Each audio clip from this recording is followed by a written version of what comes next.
Hola, ¿cómo están? Bienvenidos a Enlace Internacional, la propuesta federal en política internacional de la televisión pública mendocina.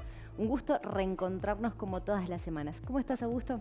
¿Cómo te va, Luz? Una alegría enorme poder estar esta semana nuevamente con ustedes para analizar y trabajar la coyuntura en materia internacional, que nos da nada más ni nada menos que la primera vuelta de las elecciones en Brasil, aparte de las elecciones intermedias del Perú. Exactamente, tenemos mucho para analizar, pero veamos el siguiente video y ya empezamos.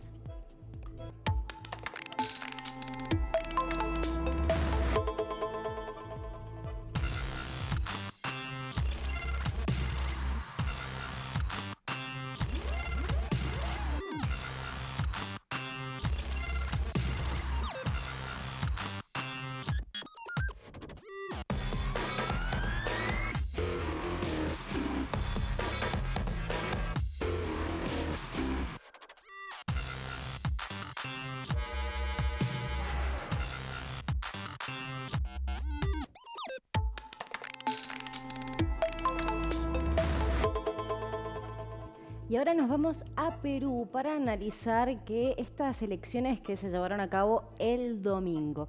Ya tengo en comunicación vía Zoom a un referente a quien nosotros solemos contactar para consultarle todo lo que está pasando en Perú. Estoy hablando del periodista Jorge Luis Cruz. ¿Cómo está, Jorge Luis? Un placer charlar con vos. Hola, un gusto de volver a estar con ustedes. Igualmente.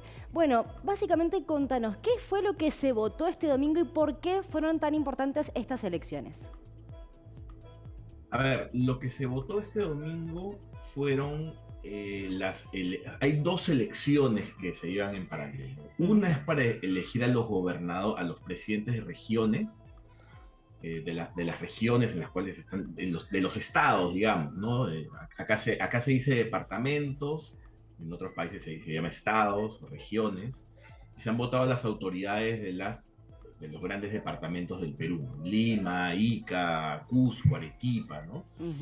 Y además se han votado a los alcaldes, ¿no? A los alcaldes de acá las ciudades están divididas por distritos, por pequeños distritos, y cada distrito tiene un alcalde. Además hay un alcalde de la ciudad completa, de la provincia, digamos, ¿no? Entonces se han votado a las autoridades, pues, locales, ¿no? Claro. Y ahora, ¿por qué es importante? Evidentemente porque cada departamento vota a su presidente regional. Acá se llama departamento, pero la autoridad es presidente regional. Por un tema legal de que aún no se han convertido, se han cambiado los nombres correctamente. Pero bueno, los departamentos han votado por sus presidentes regionales, que son las grandes autoridades de los departamentos, sus representantes ante el poder, ante el gobierno para exigir una serie de reclamos y tal, pero también los presidentes regionales tienen presupuesto, ejecutan obras y tienen muchas competencias en temas de educación y seguridad, por ejemplo. Claro. Entonces, siempre son elecciones muy importantes, pero además de estas elecciones hay una particularidad. La ciudad de Lima, en la ciudad de Lima vive un tercio de la población del Perú. O sea, Perú tiene 30 millones de habitantes y 10 millones viven en Lima. Claro. El alcalde de Lima es al alcalde de Lima Metropolitana, de la ciudad de Lima, no de la región Lima. El alcalde de la ciudad de Lima Metropolitana, además tiene competencias de presidente regional. Entonces, es una autoridad política importante, ¿no? Y como Lima es una región, es una ciudad que se siente de alguna manera opositora a Castillo, pues se ha creído que esta es una elección política, ¿no? Que el alcalde de Lima debería ser un contrapeso al presidente, lo cual no es tan así, ¿no? Un alcalde de una ciudad, por más importante que sea, pues no es un contrapeso político exactamente del presidente, más allá de que en sus declaraciones pueda salir y decir que acá ha ganado el conservador, es un partido de extrema derecha, Rafael López Aliaga, y desde el primer minuto ha salido a decir que Castillo debe irse a su casa. Es un tipo un poco excéntrico, ¿no? Que Castillo debería renunciar y exiliarse en otro país. Pero más allá de eso, pues no es que realmente sea un contrapeso político, porque además su presupuesto depende del gobierno, ¿no? Entonces acá se ha creído que en Lima se ha creído, ciertas personas han creído que se vota por un contrapeso político, no es el caso. Pero que haya ganado la extrema derecha, para la derecha o extrema derecha limeña, pues es un alivio, ¿no? De que no haya ganado alguien, entre comillas, cercano al gobierno, porque acá se cree de manera errónea que si no eres de derecha o de extrema derecha, pues eres aliado o cercano al gobierno, lo cual no es así. Claro, bien. Jorge Luis, bien mencionabas que, bueno, Rafael López Aliaga fue electo. Bueno, también decías las declaraciones bastante controvertidas o que han llamado mucho la atención, por lo menos aquí desde Argentina, de llamar a que Castillo renuncie y que ha dicho que nunca se va a reunir con Castillo, pero también, digamos, justamente necesita de la autorización, me imagino en materia de presupuesto por parte de Castillo. Pero la pregunta es, ¿esto puede llegar a catapultarlo a Rafael López Aliaga como la figura de la oposición justamente contra Pedro Castillo ante un debilitamiento de Keiko Fujimori? Lo dudo, pero puedo estar equivocado. Hay una caricatura de un caricaturista que es muy famoso que se llama Carlín, en donde pone a Rafael, me parece que lo grafica muy bien, pone a Pedro Castillo en Palacio de Gobierno en un balcón, y en el balcón justo debajo está Rafael López Aliaga. Y Rafael López Aliaga le dice, usted debe renunciar, pero primero que su ministro de Economía me avale el préstamo que necesito y que su ministro del Interior me dé los 1000 policías que necesito para los patrulleros que pienso comprar y que su ministro... Entonces, claro, dice que debería renunciar, pero a la vez está exigiendo que el gobierno le dé muchas facilidades para una serie de cosas. Son declaraciones grandilocuentes que tal vez él crea que marcan una agenda o van a cambiar la orientación del gobierno, pero eso no va a pasar. Y creo que la gente también se da cuenta. Pese a que Lima ha elegido a Rafael López Aliaga, hay que entender que Rafael López Aliaga es el alcalde que ha obtenido la votación más baja, por lo menos en los últimos 50 años. Ha obtenido un 20.5 y además el ganador, como siempre, ha sido el voto nulo, el ausentismo. Entonces, no significa que no tenga legitimidad. La legitimidad la tiene como alcalde electo, ¿no? Igual como Pedro Castillo, que también ganó con un porcentaje muy pequeño, pero la legitimidad se la darán sus actos. Nunca un alcalde de Lima ha sido presidente del Perú. Él ya ha intentado ser presidente y no lo logró. Nada, además elección muy fragmentada. Sí podría convertirse en un vocero, pero habría que ver si la gestión lo acompaña. Yo, en principio, no creería que él está preparado para el cargo de alcalde. Tal vez lo haga muy bien, ojalá por el bien de Lima, pero usualmente estos cargos públicos te desgastan mucho. Claro. Y además, en todo caso, puede ser una oposición, puede ser el líder de una oposición limeña. Él es un hombre caucásico, de un apellido que suena un poco pomposo, López Aliaga, limeño. Difícilmente él puede ser pues, un líder de oposición de los líderes de opositor de provincia, ¿no? Claro. Bien. Entonces, no sé si logre ser ese líder articulador. Sin duda va a ser un líder de la derecha o extrema derecha limeña, ¿no? Pero de ahí a que él pueda articular después una candidatura presidencial, difícil porque nunca un alcalde ha logrado dar el salto. Bien, Jorge Luis, muchos nos preguntamos cómo está actualmente la figura de Pedro Castillo a lo largo de estos meses. Desde prácticamente que asumió han aparecido diferentes acusaciones de corrupción, se le han abierto diferentes investigaciones. ¿Cómo está actualmente Pedro Castillo después también de haber sorteado, se podría llegar a decir, distintas mociones de censura o intentos de destituirlo? Jorge Luis. La figura de Pedro Castillo... Sí. Sí, aquí estoy. ¿Me escuchan? Sí, te escuchamos perfecto. ¿Me escuchan? Sí. ¿Perdón? ¿Me escuchás? La figura de Pedro Castillo, digamos... Sí, los escucho perfectamente. Bien.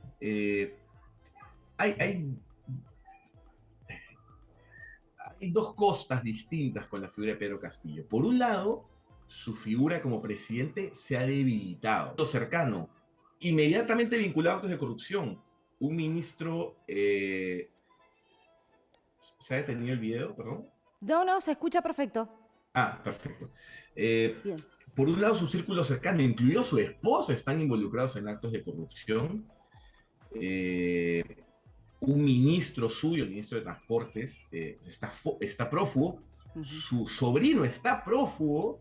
Entonces, nuevamente, su popularidad ha caído mucho. Es un presidente desprestigiado y probablemente al final de su gobierno termine como el resto de presidentes del Perú, procesado, quién sabe si sentenciado por actos de corrupción. Claro. Sin embargo, su posición en Palacio de Gobierno se ha fortalecido. ¿Por qué? Sonaría contradictorio, pero no lo es. Porque la oposición en el Congreso es igual o más impopular que él, porque desde el minuto uno han querido vacarlo a veces sin razón, han querido todo el tiempo apurar procesos de vacancia, de destitución, y no han podido. Pero además se empieza a notar que tampoco quieren vacar a Castillo. Claro. ¿Por qué? Porque hubo un debate desde el Congreso, propuesto por los congresistas, claramente, que dirán, si vacamos a Castillo, nosotros no tenemos que irnos como Congreso. Si vacamos a Castillo y a su vicepresidenta, que es otra intención, no tenemos que irnos, debería haber una elección solo presidencial. Pero las normas, más allá de interpretaciones antojadizas, son claras. Si se vaca al presidente y a su vicepresidente, o sea, si el gobierno completo cae, tienen que haber elecciones generales, claro, de presidente y de congresistas. Y se empezó a notar que los congresistas no querían irse. Y ahora que está claro que ese debate lo han perdido en la discusión mediática, de que los congresistas se van a tener que ir si Pedro Castillo y su vicepresidenta se van, uno empieza a darse cuenta que ellos no se quieren ir, ellos no quieren perder su sueldo. Ellos no quieren perder las bollerías que han obtenido como congresistas, las comodidades y las ventajas que han obtenido en sus vidas, que nunca han tenido ahora al ser congresistas. Entonces la gente empieza a notar el ánimo de que ese discurso de sacar a Castillo no es cierto. Ellos quieren quedarse en el cargo y lanzar declaraciones grandilocuentes contra Pedro Castillo, pero no se quieren ir. Y es verdad que el comportamiento de este Congreso es de mediocre para abajo también, hay que decirlo. Entonces, claro, Pedro Castillo está deslegitimado, pero los 130 congresistas también son muy impopulares. Más impopulares incluso que Castillo. Claro. Entonces, por más que Pedro Castillo está deslegitimado por su actuación mediocre como presidente, la oposición es aún más impopular y difícilmente tengan la legitimidad para sacar, ¿no? Claro, bien. Jorge Luis, nos hemos quedado sin tiempo, quedaban algunos temas también para seguir tratando, pero seguramente vamos a tratarlo en los próximos días porque Perú siempre nos trae noticias para dialogarlas aquí en Enlace Internacional. Jorge Luis. Bien, estábamos despidiéndonos de Jorge Luis Cruz, periodista en Perú. Estábamos teniendo algunas fallas en la comunicación. Justo en el último momento se cortó justamente la llamada. Bueno, muy interesante el análisis de Jorge Luis Cruz, periodista en Perú, que nos brindaba justamente un panorama de este proceso electoral que se desarrolló el domingo y un poco de la situación actual de Pedro Castillo, el presidente. Nosotros ahora cambiamos de tema y nos vamos al Reino Unido. Vamos a analizar la marcha atrás justamente de lo que fue la imposición de impuestos a los sectores más ricos. Exactamente, una situación que ha generado muchísima polémica allí en el Reino Unido. Recordemos, Liz Truss hace un mes que está justamente en este cargo y el 23 de septiembre había dado a conocer un programa económico, parte del programa económico. El lunes tuvo que dar marcha atrás a esta medida que lo que implicaba era una rebaja del impuesto impuesto del 45% al 40% en la tasa marginal justamente del tramo más alto de los sectores más ricos, es decir, aquellas personas que ganan 150.000 libras esterlinas al año. Ahí es donde apareció públicamente el ministro de Economía, justamente para argumentar dicha acción y justamente para plantear que es la forma en la que ellos consideran que este paquete económico puede tener objeto o mayor sentido.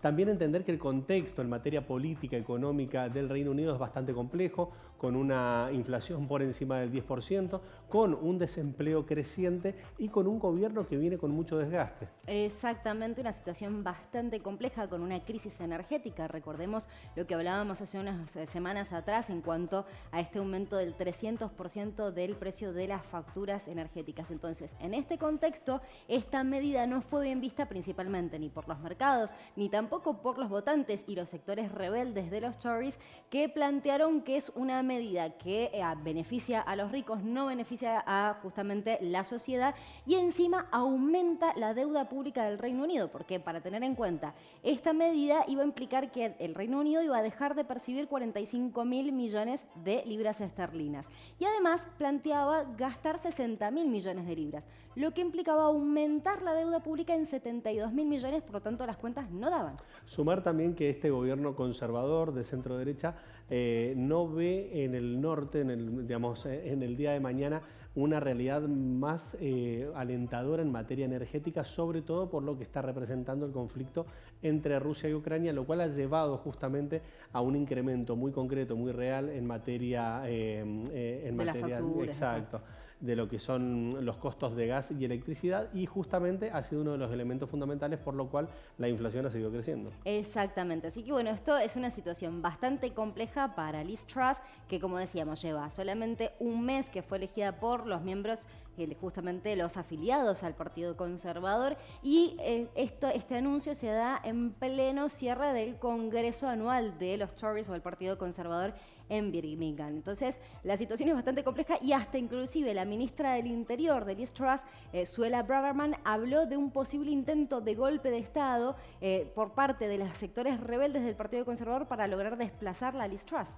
Situación compleja, hay que ver también si la situación da para que se pueda dar un desplazamiento en un gobierno que ya ha tenido varios giros y sobre todo entendiendo que los sectores laboristas ya vienen insistiendo con vehemencia en un llamado a elecciones generales. Exacto, de hecho, bueno, ya se conocieron 14 proyectos que deben ser tratados en la Cámara de los Comunes para provocar un adelanto de las elecciones. Por ejemplo, uno de los petitorios ya logró más de 400.000 firmas porque básicamente el Partido Laborista está muy bien posicionado en estos últimos meses y ha logrado, según las principales encuestas, la firma de YouGov, lo que plantea es que el Partido Laborista estaría por encima del Partido Conservador en 33 puntos. Entonces, están favorables ellos para ganar posibles elecciones anticipadas, las que estarían previstas para enero de 2025.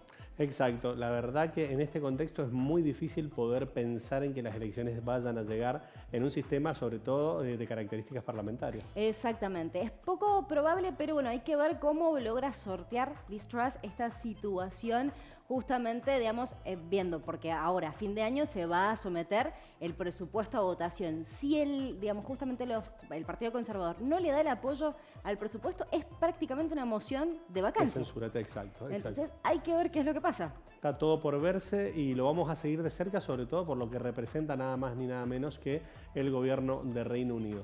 Pero ahora nos vamos a otro tema justamente para analizar el impacto y la realidad que se está dando, que se está desarrollando en Irán, justamente por un asesinato muy concreto, ¿no? Exactamente, ya lo habíamos comentado, el asesinato de Mahsa Amini, la joven de 22 años que fue detenida por la Policía de la Moral o Patrulla de la Orientación, que horas después de ser detenida fue llevada en coma al hospital y falleció 3 días después. Bueno, nosotros comentamos que esto había generado una ola de protestas que han continuado a lo largo de todos estos días. Ella falleció el 16 de septiembre. Las protestas han seguido hasta el día de hoy con una represión muy fuerte por parte del régimen de Islam.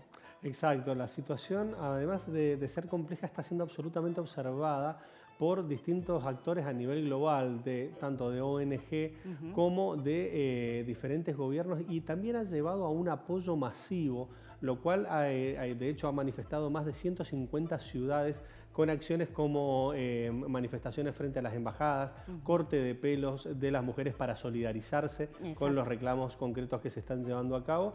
Y esto la realidad es que promete continuidad. Exacto, no ser simplemente el principio. Exactamente, como bien señalabas vos, más de 150 ciudades, miles de mujeres, principalmente actrices, que hemos visto actrices francesas, españolas, italianas, que se han solidarizado con esta causa y se han cortado los cabellos justamente en simbología de lo que representa, porque lo que están pidiendo principalmente las mujeres allí en Irán es una igualdad de derechos, que se elimine esta ley de la hijab, del velo obligatorio para todas las mujeres, pero no solamente esto, sino que se eliminen ciertas justamente atropellos a los derechos básicos, como por ejemplo que las mujeres sean sometidas a la voluntad del padre para casarse. A partir de los 13 años ya se pueden casar. Si el padre determina que la joven puede casarse y ella no quiere al novio, no importa, el padre es el que tiene la última palabra. Las mujeres no pueden ingresar a estadios de fútbol, digamos, justamente lo que pasó en 2019, una chica que se inmoló después de haber sido arrestada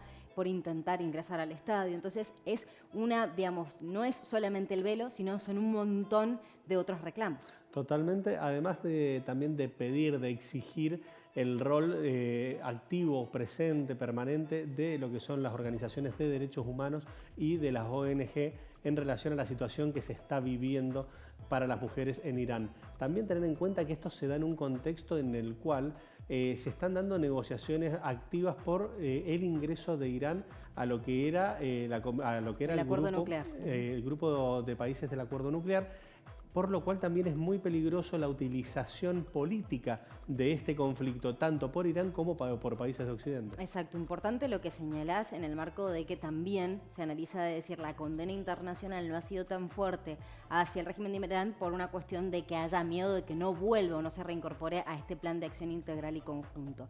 Pero la cuestión es que desde el gobierno de Irán han dicho que si bien condenan la muerte de Mahsa Amini, no consideran que estén bien estas protestas, que no son normales, y culpan a Estados Unidos y a Israel de tratar de desestabilizar el país.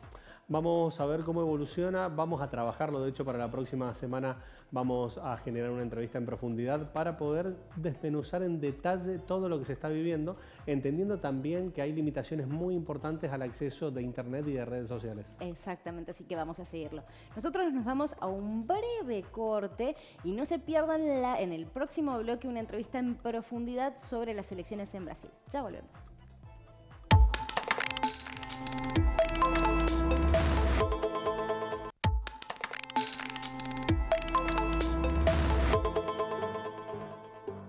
Continuamos con el enlace internacional y como te habíamos anticipado, vamos a analizar todo lo que ha dejado la primera vuelta de las elecciones en Brasil. Exactamente, para lo cual ya tenemos en comunicación vía Zoom a Patricio de la Barra, él es periodista en Sao Paulo. ¿Cómo estás, Patricio? Un placer poder charlar un rato con vos.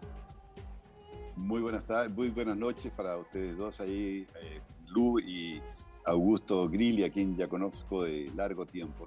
Bien. ¿Cómo te va, Patricio? Un gusto, bueno, siempre es una alegría encontrarse con vos, con tu generosidad. Para mí es un placer enorme poder inclusive intercambiar opiniones en un momento tan determinante, tan decisivo no solamente para Brasil, como también para toda América Latina y principalmente para los vecinos de Brasil, ¿no? Básicamente Argentina. Exactamente. Bueno, justamente queríamos consultarle en primer lugar la lectura que usted hace de esta primera vuelta de estos resultados que determinaron que Lula y que Bolsonaro se presentan el 30 de octubre para elegir quién de los dos va a ser el presidente. Bueno, era algo que estaba previsto, que los dos terminasen con una votación bastante expresiva por arriba de los otros 11 candidatos que estaban presentándose. Esto porque hay una polarización muy fuerte acá en Brasil, es decir, estamos entre la izquierda y la derecha, y Lula da Silva creció mucho en el último tiempo, su campaña fue bastante incentivada y motivada incluso por el establishment, es decir, por los grandes banqueros, por las grandes empresas, por el poder judicial que estaba totalmente jugado a su favor, y era el único hombre que encontraron para poder enfrentar a Jair Bolsonaro. Un Jair Bolsonaro que en el aspecto económico ha funcionado bastante bien a través de Paulo Guedes. El país está creciendo, uno de los pocos países que presenta números positivos, que ha tenido un proceso de deflación en los últimos 3 meses, que ha disminuido la tasa de empleo, pero que se teme, según nos decían incluso los analistas y también algunos economistas que fueron los padres del Plan Real, que debes acordar, Augusto, que están por Lula da Silva porque dicen que temen a la democracia, se temen que Jair Bolsonaro sea algo que pueda representar un problema para el proceso democrático de Brasil. Entonces, yo creo que la jugada está por ese lado. Por un lado, tenemos un gobierno que ha dado las demostraciones que puede cumplir y que puede cumplir una serie de papeles, y por otro lado tenemos otro que es una incógnita, porque no tiene programa económico definido todavía. Recién los economistas se reúnen con el vicepresidente, que es Geraldo Alckmin, un hombre de centro derecha, para definir el programa económico de Lula da Silva y darlo a conocer seguramente en el último debate, el día 28 de este mes, antes de las elecciones que son el día 30, ¿no? Bien. En referencia a lo que es el contexto de los apoyos que se han empezado a dar, toda esta ronda de negociaciones que se está generando en base al resultado, ¿cuál es tu impresión en relación al apoyo que ha planteado tanto Ciro Gómez, que quedó tercero con 3,04%, y por otro lado Tebet, la senadora, que quedó con 4,2%, además del apoyo del senador Serra hacia Lula da Silva? ¿Cómo lo evalúas vos a esto? Bueno, yo creo que no es tan significativo el apoyo primero de Simone Tebet, quien ocupó el cuarto lugar, tiene, claro, una votación expresiva, 3 millones de votos, o 4 millones de votos, perdón, y Ciro Gómez, que terminó en cuarto, es una sorpresa porque siempre obtenía el 11%, ahora consiguió apenas el 3%, pero fue el partido el que definió en favor de Lula da Silva. Ciro Gómez incluso hizo la declaración no nombrando a Lula da Silva, quien fustigó duramente durante toda la campaña, llamándolo de ladrón, corrupto y una serie de otras cosas más, y que él dice que estaba presente en los actos de corrupción, tanto de él como del hijo. Entonces eso yo creo que es bastante grave, bastante serio. No sé si la gente lo va a entender, un apoyo que venga desde de ese lado, ¿no? Y la otra, Simone Tebet está corriendo con colores propios. Ella declaró su apoyo a Lula da Silva y también tuvo un comportamiento similar al de Ciro ante Lula da Silva, es decir, fustigó, claro, a los dos en ese caso. También criticó muy duramente a Jair Bolsonaro, pero tampoco será muy significativo el apoyo que puedan tener. Yo creo que más que eso, más que los apoyos que están consiguiendo Jair Bolsonaro, por ejemplo, consiguió 4 gobernadores que fueron electos en primera vuelta: Carlos Mas en Paraná, el de Minas Gerais, incluso hay que guardar el nombre porque Romeo Zema seguramente será el candidato a la presidencia por el Partido Novo en las próximas elecciones. Es un hombre que viene actuando muy bien y que obtuvo 6 millones de votos. Hay un chico también que se eligió diputado con 1.900.000 votos, que también está a favor de Bolsonaro. Después tenemos el gobernador de Río de Janeiro, el hombre que fue derrotado acá del PSDB, Rodrigo García, que también se inclinó por Jair Bolsonaro y tiene una posición bastante sólida, a pesar de que el partido está muy dividido. Fernando Henrique Cardoso está con Lula da Silva. José Serra, que no consiguió elegirse diputado, que ya es un hombre ultrapasado, también se inclinó a favor de Lula da Silva. Pero más que eso, yo creo que están los votos de los indecisos primero y de los ausentes. Los ausentes fueron 33 millones de personas que estuvieron presentes en esta elección. Y después tenemos 4 o 5 millones de votos de personas que votaron en forma nulo o anularon el voto o votaron en blanco. También es un sector que los dos candidatos van a tener que hacer un fuerte trabajo para conquistar esos votos, que son, en ese aspecto sí que son decisivos, porque el voto acá ideológico, el voto por orden de partido no corre mucho. Es decir, a la hora de votar, el hombre piensa más en votar por la persona que votar por la orden del partido. Los militantes son muy pocos. Los militantes, por ejemplo, del Partido de los Trabajadores, del Partido Liberal, que en estos momentos se está apoyando, está situándose como presidente o candidato Jair Bolsonaro, tampoco es un partido que tenga una sólida base de militancia, ¿no? Ujú, exacto. Patricio, teniendo en cuenta también otra de las cuestiones o de las sorpresas que dejó estas elecciones es el resultado en la cuestión legislativa, en donde el Partido Liberal de Bolsonaro obtuvo una gran victoria. De hecho, se presenta como el bloque o la fuerza mayoritaria en lo que es la Cámara de Diputados. También le fue muy bien en la Cámara de Senadores. ¿Qué significa y cómo logró, digamos, o cómo cree usted que logró esta victoria Bolsonaro también en las legislativas? Eso es lo que llama mucho la atención. Por ejemplo, en algunos lugares donde el Partido Liberal consiguió elegir gobernadores en primera vuelta o senadores también con alta mayoría, él obtuvo una votación menor. Entonces eso deja un poco una cierta desconfianza con respecto al proceso. Yo no quiero desconfiar de las urnas electrónicas ni tampoco, pero el comportamiento del elector en ese aspecto yo creo que es bastante digno de un análisis mayor. Yo creo que eso va a cambiar ahora, claro, son dos candidatos, el brasileño es un poco pasional para emitir su sufragio, no es, como te decía anteriormente, tan ideológico y esa, la gran mayoría, son 156 millones de electores, de los cuales el mayor colegio está acá en San Paulo, 34 millones 600, donde a Bolsonaro le fue muy bien, y en Minas Gerais, que es otro territorio también de la derecha.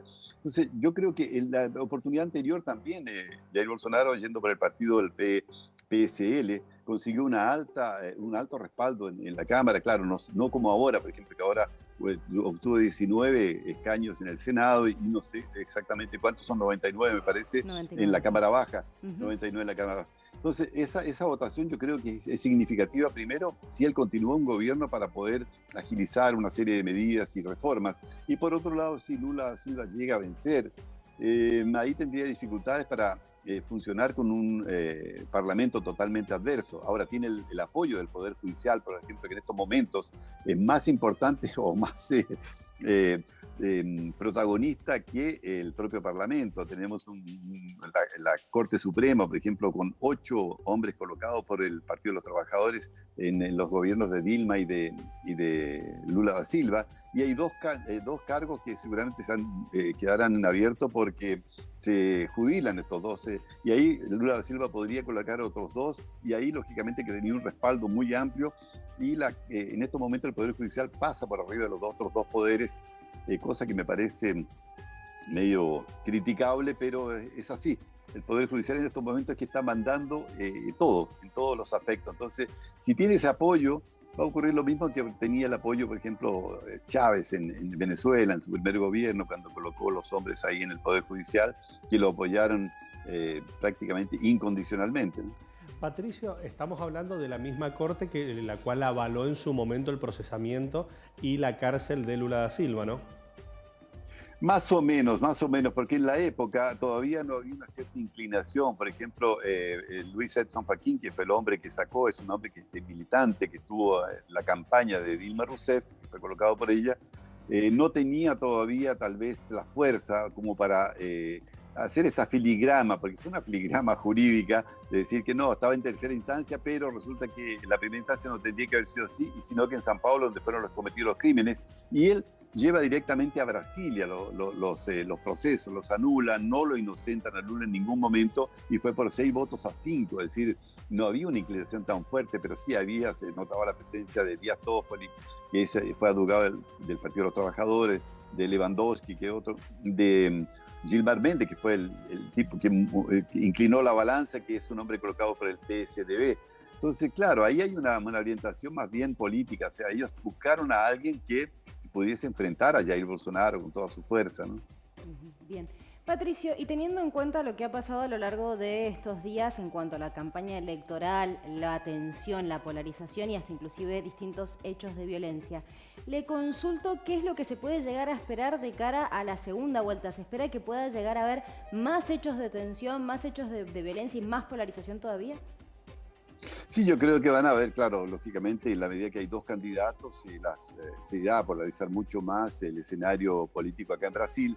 Y ahora los casos de violencia, felizmente hasta el momento son casos aislados. Por ejemplo, el último caso que tuvimos conocimiento fue en el sector del litoral paulista, donde un ciudadano que era favorable a Lula da Silva acabó ultimando a tiros a uno que era bolsonarista, tuve una discusión y bueno, y esto claro, influye mucho el estado etílico que puedan tener los protagonistas. Han habido unos 4 o 5 casos de eso, pero son absolutamente aislados, porque, por ejemplo, el domingo, después de la elección, el grupo fuerte o los militantes del Partido de los Trabajadores se reunieron en la Avenida Paulista, en un sector muy pequeño, y después vino Lula da Silva a conversar con ellos, a levantar la moral, porque esperaban, claro, vencer en primera vuelta, todo indicaba eso. Y no hubo ningún tipo de acto de violencia. Sí, claro, en algún momento un grupo más extremo que atacó o intentó atacar a la policía lanzándole algunas cosas, pero no pasó de eso. Y el miedo que se tiene acá, o el temor que se tiene acá, son los grupos más radicalizados, que son los de ultraderecha y también los de ultraizquierda. Es decir, son grupos que si se llegan a encontrar también podrían provocar algún tipo de incidente mayor. Yo creo que la Policía Federal, por ejemplo, está actuando fuertemente, también la Policía Militar tiene 250.000 efectivos, y yo creo que no va a pasar a mayores, no hay esa militancia tan dura de ambos lados, ¿no? Bien, Patricio, en relación al rol que han tenido las encuestadoras, que de hecho se llamó la atención por un lado en relación a la figura de Jair Bolsonaro, que no tuvieron la capacidad de predecir un 43% de apoyo, pero sí anduvo muy cerca de lo que habían previsto para Lula da Silva, alrededor de un 48%, con un margen de error de 2 puntos. ¿Cuál es tu impresión, tu sensación de los primeros relevamientos que ha hecho tanto IPEC como Datafolha, las principales encuestadoras de Brasil, que estarían colocando en intención de voto por encima a Lula da Silva por alrededor de 10 puntos? ¿Cuál es tu impresión sobre estos relevamientos? Yo creo que ahí hubo un error, no sé si voluntario o involuntario por parte de las encuestadoras, porque hubo momentos que lo colocaban con 14 puntos de diferencia, Lula da Silva arriba, y también no solamente ahí, como se equivocaron en los gobernadores, en los senadores, de 58 políticos que estaban en campaña, se equivocaron en 57, y curiosamente todos eran más o menos favorables a Jair Bolsonaro, entonces no había equivocaciones del otro lado. Yo creo que eso es bastante significativo y que lógicamente la Policía Federal, como tú bien sabes, montó un esquema ahora para investigar de la forma en que funcionaron tanto IPEC, Datafolha y algunas otras, y también el Procurador General de la Justicia de la República, Augusto Aras, también está investigando, y ahora se crea una comisión parlamentaria de inquérito en el Congreso para saber exactamente qué es lo que ocurrió, por qué las encuestadoras estarían influenciando el voto de los brasileños o de los electores brasileños en torno de un determinado candidato. Y esto no fue frenado a tiempo por el Tribunal Superior Electoral, cuyo presidente es Alexandre de Moraes, un hombre que es un enemigo acérrimo absoluto de Jair Bolsonaro. Entonces, son muchas las coincidencias, claro, no se puede determinar ni tampoco acusar o desconfiar, pero todo eso indica que algo hay, y bueno, vamos a esperar qué es lo que ocurre con estas investigaciones para saber exactamente en qué pie están estas encuestadoras. Recordemos que el IPEC, por ejemplo, fue el antiguo IBOP que se equivocó completamente en las elecciones anteriores. El 2018 fue increíble, no daba a Bolsonaro en ninguno de los escenarios y acabó venciendo la presidencia de la República. Y una serie de errores que se han cometido.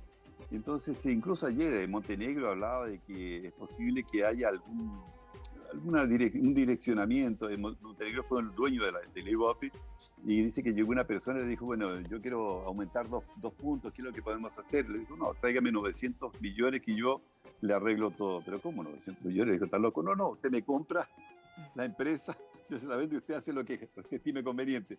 Entonces son cosas que van a ocurrir, que están ocurriendo y que seguramente van a ser... no sé si tan relevantes en el momento que los brasileños vayan a votar. A otra, la desconfianza, por ejemplo, que se tiene de las urnas electrónicas que estarían dirigidas o que los logaritmos estarían medio... no sé, esas son cosas, son especulaciones, son rumores que eventualmente van a correr en todos los lugares del mundo donde hay una disputa de este tipo, ¿no? Patricio, te quería preguntar 2 puntos antes de cerrar de mi parte. En relación primero a la crítica que hace tanto IPEC como Datafolha en relación a que con algunos datos se ha complicado por no haber autorizado en el año 2020 la realización del censo. Eso por un lado, o sea, lo que pondría a Brasil en no tener un censo en los últimos 12 años. Y por otro lado, preguntarte si es justa, o sea, en qué momento se da el quiebre de la relación de Jair Bolsonaro con el establishment. Yo creo que nunca estuvo en el foco del establishment Jair Bolsonaro. Siempre estuvo más próximo, por ejemplo, de Lula, que era un hombre más... es un político más avesado, un político que tiene un discurso para cada ocasión, y es un hombre que es más... es fácil de trabajar con él.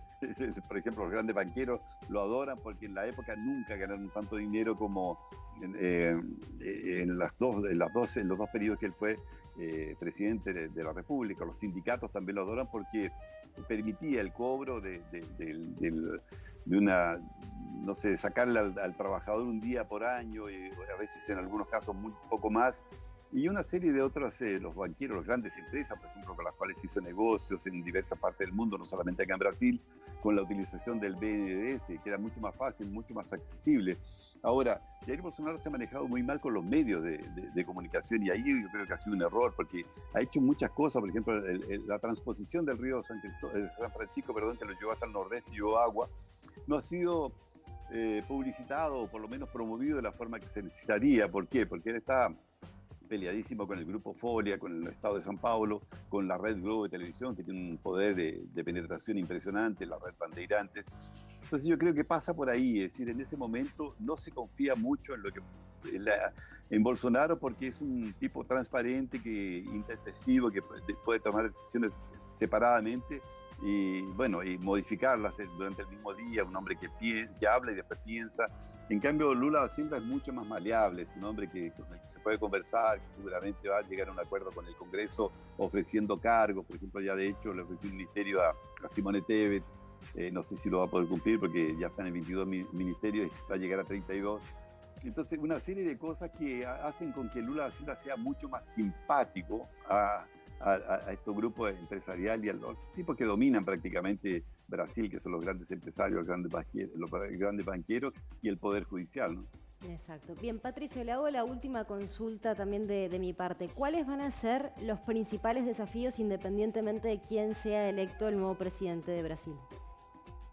Bueno, Brasil le va a enfrentar una crisis por la recesión internacional con seguridad absoluta. Los números en estos momentos están bien, la economía está saludable, Brasil está creciendo, pero hay una presión muy fuerte. Brasil tiene 65 millones de informales a los cuales se le está asistiendo ahora con una ayuda de 600 reales.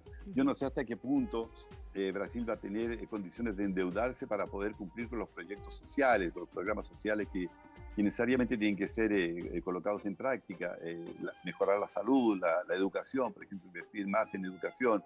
Y bueno, en general, el agro, que está defendiendo bastante al país, que es uno de los diría, sectores más importantes, continuar exportando, darle amplias facilidades para que ellos puedan exportar, mantener el cambio fluctuante, ver las cuentas públicas que estén en regla, y no ultrapasar esto y no cometer el crimen que cometió Dilma Rousseff de gastar más de lo que se recauda, es decir, que se permanezca la ley de responsabilidad fiscal. No sé si los dos gobiernos o cualquiera de los dos que venga podrá cumplir con eso que es fundamental. Otra cosa es la tasa de desempleo, que ha ido bajando de 15 millones hasta en 7.9 millones, que es bastante bien, pero no sé si esto le va a permitir mantener esa tasa de crecimiento para que las empresas que durante el periodo de la pandemia llegaron a cerrar sus puertas vuelvan a activarse. En estos momentos está basado todo en el servicio. La mayoría de las empresas que han renovado están en el sector del servicio. Brasil necesita producir más, tener mayor valor agregado a las cosas que está exportando. Y básicamente sería eso.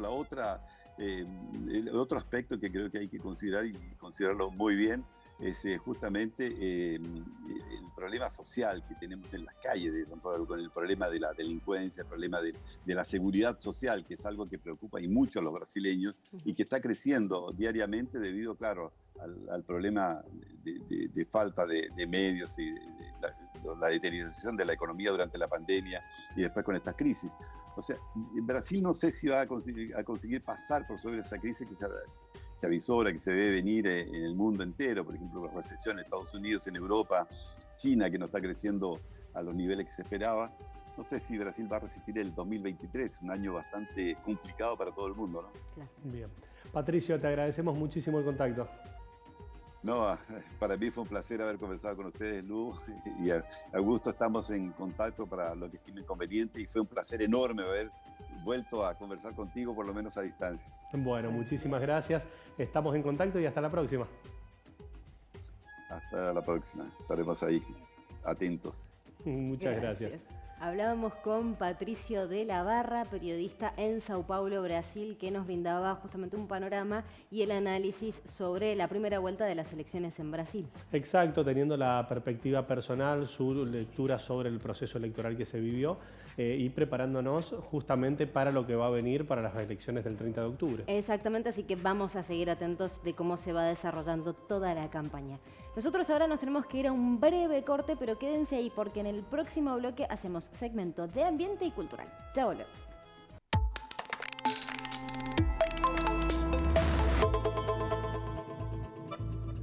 Continuamos con Enlace Internacional, último bloque. Como acostumbramos todas las semanas, vamos a hacer el espacio de ambiente para el cual hemos pensado en el proceso electoral que se vivió en Brasil y ver qué desafíos deja en relación al Brasil que viene, ¿no? Un Brasil que en materia ambiental ha estado en el ojo de la tormenta por la gestión del propio Jair Bolsonaro.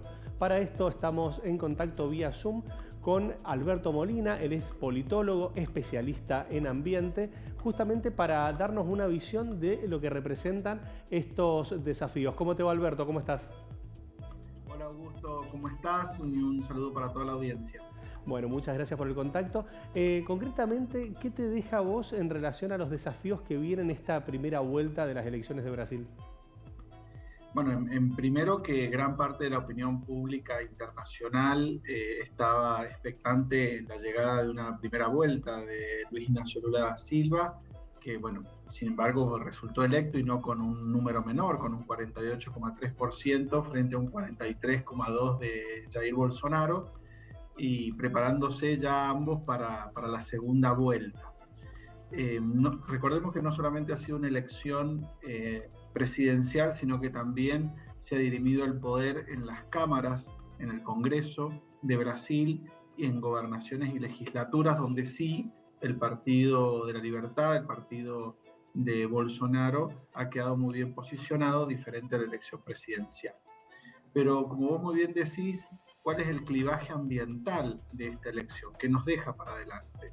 Bueno, la misma agenda que venía trayendo Lula, y sobre todo que es la protección de la Amazonía. Esto sigue muy fuerte en la agenda de segunda vuelta, y acá hay una contradicción con los bloques económicos que apoyan a ambos. Recordemos que uno de los sectores, uno de los pilares electorales de Bolsonaro, definido con la palabra buey, que más que la ganadería también implica el agronegocio internacional, la expansión de la frontera del agronegocio por sobre la selva amazónica, forma parte de los apoyos de Jair Bolsonaro para su elección. En contrapeso, Luis Ignacio Lula da Silva ha ido construyendo una alianza con los sectores de la burguesía paulista, y en función de eso, sus promesas y parte de su campaña es la protección del ambiente, y eso ligado también con el apoyo de los pueblos originarios. Lo que más allá de esa agenda que viene, que es también la deforestación, recordemos que Brasil tiene uno de los principales exportadores de madera y de sus productos derivados del mundo, con la necesaria certificación. Estuvimos repasando semanas atrás también el acuerdo de Unión Europea-Mercosur en este programa, que tenía a uno de los protagonistas de nuestro continente, a Brasil. La agenda ambiental es clara.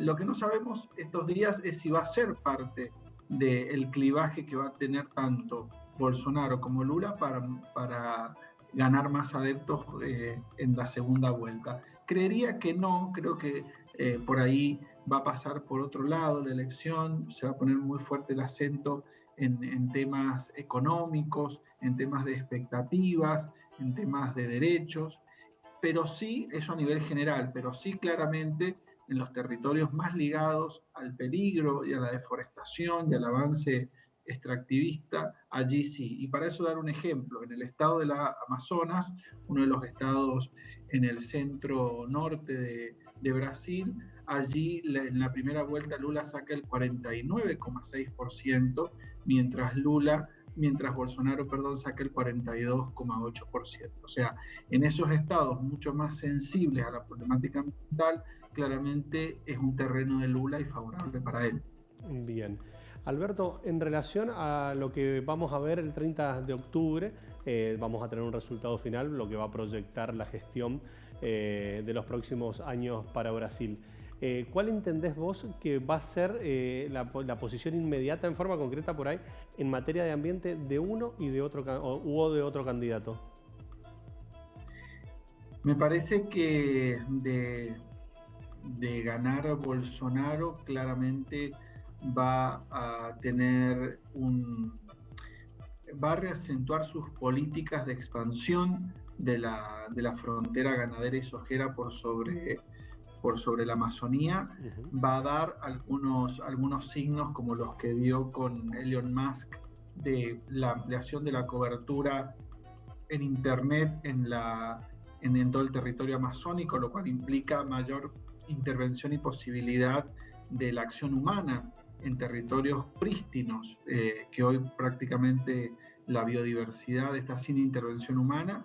En cambio, en el caso de Lula da Silva, me parece que la acción ambiental como Estado va a ser mucho más moderada, porque la complejidad en la que recibe Lula, o recibiría en caso de ganar la elección, de la composición de los sectores económicos, tampoco podríamos esperar de un Lula presidente nuevamente del Brasil con medidas de alta protección ambiental inmediatamente. Me parece que ahí tiene que hacer toda una labor de consenso, sobre todo entre los intereses productivos, tiene que generar un nuevo pacto con los sectores agrícolas, con los sectores ganaderos, con los sectores mineros, en función de su nueva gestión de gobierno y sobre todo considerando la pertenencia que tiene su vicepresidente. Bien, clarísimo. Alberto, te agradecemos muchísimo el contacto y estamos seguramente al contacto, valga la redundancia, en el corto plazo, justamente para analizar qué es lo que va a venir en algo tan delicado, nada más ni nada menos, como el ambiente. Muchas gracias a ustedes por el contacto y sí, la importancia de seguir poniendo al ambiente en relevancia, sobre todo en un contexto electoral de Brasil, uno de los países más sensibles para la relación con Argentina y sobre todo también con la provincia de Mendoza. Muchísimas gracias, Alberto. Adiós. Con nosotros Alberto Molina, politólogo, especialista en ambiente, docente e investigador de la Universidad Nacional de Cuyo. Siempre es un placer poder dialogar con Beto Molina justamente sobre estos temas. Pero nosotros ahora cambiamos y nos vamos al segmento de cultura, que también pensamos justamente, o relacionamos este hecho que se está viviendo en Brasil de plena campaña electoral en una oportunidad, digamos, una producción que está en Netflix que se llama Trash, Desechos y Esperanza, de Stephen Daldry, que plantea, digamos, una fábula, una historia de 3 chicos que viven en una favela que encuentran la evidencia en una billetera de un crimen de corrupción en pleno contexto de elecciones en Brasil. Entonces, es interesante, si bien es una producción, es una ficción, no es algo que se podría dar en la realidad ni está relacionado con ningún hecho, es interesante porque muestra muy bien imágenes de cómo es vivir en la favela, cómo es estos 3 chicos que viven justamente allí en esta favela de Río de Janeiro, se dedican a justamente reciclar en un basurero para poder vivir día a día. Entonces refleja muy bien la realidad en estas situaciones de Brasil. Un tema no menor en Brasil, de hecho hay muchos trabajos audiovisuales en relación a lo que son los procesos de la basura y a los sectores que comen o que, digamos, desarrollan sus economías en base de esto. A lo que es el reciclado. Exactamente, así que una propuesta interesantísima. Entonces repito el nombre, Trash, Desechos y Esperanza, está en Netflix y es una propuesta muy interesante porque podemos conocer un poco del contexto de Brasil a partir de una historia de ficción que atrapa un montón porque es como estos chicos van escapando de la policía y de este político corrupto en donde, digamos, tienen pruebas y evidencias en contra de él que podría romper con este sistema de corrupción. Antes de irnos de este programa, la verdad que con un montón de matices, Contanos cuál es el outfit. Hermoso el outfit que me da del atelier, me encanta como siempre. Miren lo que son estas sandalias, ya empezó el calorcito, podemos usar sandalias, me encanta, de yute. Y el vestido, ahí se ven los lunares. Amé este vestido, me parece súper fresco, tiene un calce divino, es amarillo con los lunares negros, me encanta. Como les decía, fresco, aparte bien los colores primaverales. Todo lo que tienen en el atelier. Miren lo que es este brazalete realizado a mano con hoja de palma, una belleza, todo lo que tienen, y recuerden que tiene un verdadero compromiso con el cuidado del medio ambiente, por lo que trabajan moda responsable y sustentable. Así que vayan a San Lorenzo 576, Ciudad de Mendoza, que las van a estar esperando. Muchas gracias por habernos acompañado en esta propuesta que hacemos desde Enlace Internacional para tratar de ver el entrelínea que nos deja la política internacional. Gracias a la gente que nos ve desde Construir TV, a la audiencia que está en San Juan desde Canal Sama y acá en Canal Acequia. Hasta la semana que viene. Chau, chau.